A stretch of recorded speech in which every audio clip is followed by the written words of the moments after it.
Have you ever felt that quiet ache in your chest, the kind that shows up even when everything in your life looks fine? You smile, you work, you talk to people, you scroll, you sleep, and yet there is something heavy inside you, something unfinished, something that won't let you rest. If you've ever felt that, I want you to stay with me, because what I'm about to say might change the way you see your pain forever. Most of us grow up believing that suffering comes from the outside, from difficult parents, toxic relationships, financial pressure, betrayal, rejection, failure. And yes, those things hurt. They leave marks. But what if the deepest layer of your suffering doesn't come from what happened to you, but from what you had to become in order to survive it? What if the real pain is not the wound itself, but the version of you that you abandoned along the way? From a very young age, you learned who you were allowed to be. Maybe you learned that being emotional was weakness. Maybe you learned that anger was unacceptable. Maybe you learned that love had to be earned. So you adapted. You became agreeable, responsible, independent, strong, funny, quiet, whatever kept you safe. And slowly, without even noticing, you started cutting off pieces of yourself that didn't fit the role. You swallowed your anger. You silenced your needs. You hid your fear. You pretended you weren't hurt. And every time you did that, a small part of you went into the shadows. There is a concept in psychology, often referred to as the shadow. It represents the parts of ourselves we reject, deny, or suppress. Not just the bad parts, but also our raw ambition, our deep sensitivity, our powerful desires. The shadow forms when we decide that certain parts of us are unacceptable. So we push them down, we lock them away, we try to forget they exist. But here's the truth. What you bury does not disappear. It waits. It waits in your unexplained anger. It waits in your anxiety. It waits in the patterns you keep repeating in relationships. It waits in the way you sabotage opportunities that could actually make you happy. And when these patterns show up, you call it bad luck. You call it fate. You call it, this always happens to me. But often, it is the part of you that was never heard trying to get your attention. Think about this for a moment. How many times have you overreacted to something small? How many times have you felt triggered and couldn't explain why? How many times have you promised yourself you would change, and then found yourself doing the exact same thing again? That is not weakness. That is not stupidity. That is a message. The shadow doesn't want to destroy you. It wants to be seen. The anger you suppress might be protecting a boundary you never learned to defend. The jealousy you feel might be revealing a dream you were too afraid to admit. The sadness you avoid might be grief that never had space to breathe. But facing this is uncomfortable.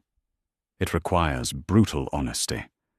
It means admitting that not all your suffering is someone else's fault.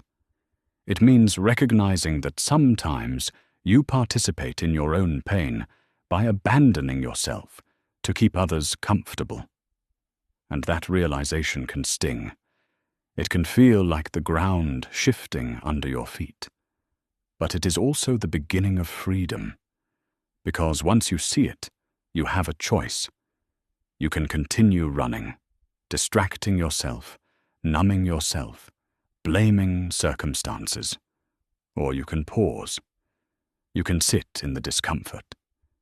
You can ask yourself, what part of me is trying to speak right now? Healing does not start with fixing. It starts with listening. Listening to your body when it tightens around certain people. Listening to your exhaustion when you keep saying yes, but mean no. listening to the resentment that builds when you sacrifice your truth for approval. These signals are not inconveniences. They are invitations. One powerful way to begin is through honest self-reflection, not the polished, social media version of self-improvement, but the raw kind. The kind where you sit alone and write what you are actually feeling. The kind where you admit, I am angry. I am scared. I am tired of pretending. When you allow those words to exist without judgment, something shifts. They lose their power to control you from the shadows. Another step is noticing your patterns. If you keep attracting emotionally unavailable partners, ask yourself what feels familiar about that dynamic. If you constantly overwork yourself, ask what you are trying to prove, and to whom. If you fear being alone, ask what silence might reveal that you're avoiding. This is not about blaming yourself for your wounds. It's about reclaiming responsibility for your healing. There's a difference. Pain, as much as we hate it, has a purpose. It interrupts autopilot. It forces reflection. It cracks the mask. Think about the hardest moments of your life.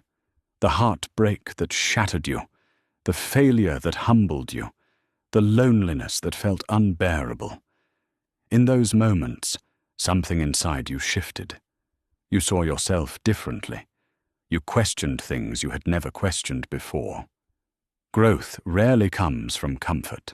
It comes from disruption. But here is the part most people miss. Healing does not mean becoming perfect. It does not mean eliminating anger, fear, or sadness. It means integrating them. It means recognizing that you are not broken because you feel deeply. You are human. Wholeness is not about being light all the time. It is about making peace with your darkness. When you stop fighting parts of yourself, your energy changes. You no longer waste strength pretending. You no longer need to perform. You begin to set boundaries without guilt. You start choosing relationships that align with your truth instead of your fear. You stop chasing validation because you are no longer at war with who you are. And something remarkable happens. The suffering that once felt endless begins to soften. Not because life becomes easy, but because you are no longer divided inside. Imagine waking up and not feeling like you have to prove your worth. Imagine being able to say no without panic. Imagine loving someone without abandoning yourself in the process. That is what integration feels like. That is what happens when you bring your shadow into the light. But there is one final step. Awareness alone is not enough. Once you see your patterns, once you understand your pain, you cannot unknow it. You cannot go back to sleep. And that awareness carries responsibility. It asks you to act differently, to choose differently, to speak differently. You don't have to transform overnight. You don't have to be fearless. Courage is not the absence of fear. It is movement despite it. It is choosing, again and again, to stay honest with yourself, to stop betraying your needs, to stop shrinking to fit spaces that suffocate you. You are not broken. You are in process. The pain you've been carrying is not proof that you are defective. It may be proof that you are evolving. So let me ask you something, and I want you to really feel it. What part of you have you been hiding? What truth have you been afraid to admit? And what would change if you decided, today, to stop running from it? You don't need to have all the answers right now. You just need the willingness to look inward with courage and compassion. That is where real transformation begins. And maybe, just maybe, the weight in your chest is not there to crush you, but to guide you back home to yourself. Before you go, take a slow breath with me.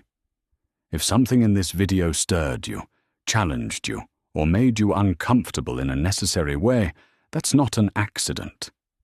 That means a part of you is waking up, and that alone is powerful. Real growth doesn't happen when we're entertained. It happens when we're moved, when we recognize ourselves in the truth, even if it's hard to hear. If this message resonated with you, don't let it end here. Reflect on it. Journal about it. Share your thoughts in the comments. Your words might be the exact thing someone else needs to hear today. And if you want more content that pushes you to think deeper, feel deeper, and live more consciously, make sure to like this video and subscribe to the channel. Your support truly helps this message reach more people who are ready for it. I'll see you in the next one.